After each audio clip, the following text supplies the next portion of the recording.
माझ्याकडे इंडक्शन शेगडी आहे. आधी जर गरम करायचा असला तवा, याच्यासाठी तवा निर्लिप्त फ्लॅटवाला तवा पाहिजे. 22च्यावर गरम करायचं 2200 पॉवरवर आणि नंतर त्याला कमी करायचं. जर कोणाला पायाचा, आता मला पायाचा त्रास आहे म्हणून मी पोळ्या याच्यावरच करते, उभ्यानं करत नाही. आणि त्याच्यासाठी पायाचा त्रासवाल्यालाही चांगला आहे. आणि मग याचा पावर कमी करून घ्यायचा. पहिले 2200वर ठेवायचं, गरम झाली तवा म्हणजे मग कमी करून घ्यायचं, नाही तर पोळ्या जळतील. अशा पद्धतीचे या इंडक्शनवर तुम्ही पोळ्या करून पहा आणि वापरून पहा अशा पद्धतीचे.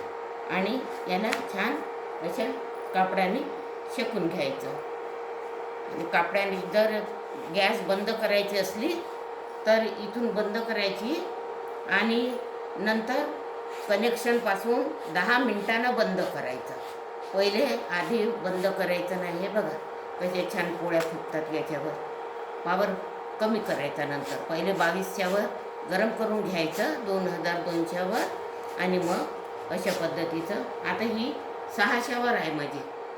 हे पहा, तुम्ही याच्यापेक्षा कमी करू शकता तवा जास्त गरम झाला तर. आता मी 200वर केलेली आहे. अशा पद्धतीचं तुम्ही करून बघा आणि वापरून बघा ही शेगडी.